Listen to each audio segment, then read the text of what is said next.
মুম্বাই পুলিশের আধিকারিক পরিচয় দিয়ে সাইবার প্রতারণা। প্রায় ৩৩ লক্ষ টাকা খোয়া গিয়েছে তমলুকের পদুম বসানের আচার্য পাড়ার এক যুবকের নাম শুভজিৎ মিশ্র। একটি বেসরকারি সংস্থার কর্মী ওই যুবক।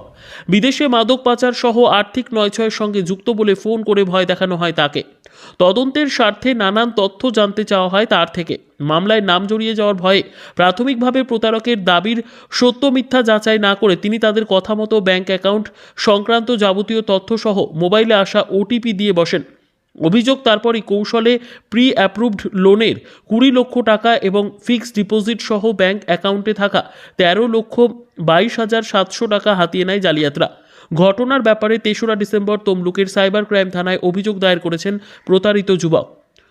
ঘটনার তদন্ত শুরু হলেও এখনও পর্যন্ত জালিয়াতদের খোঁজ পায়নি পুলিশ। উদ্ধার হয়নি খোয়া যাওয়া টাকাও।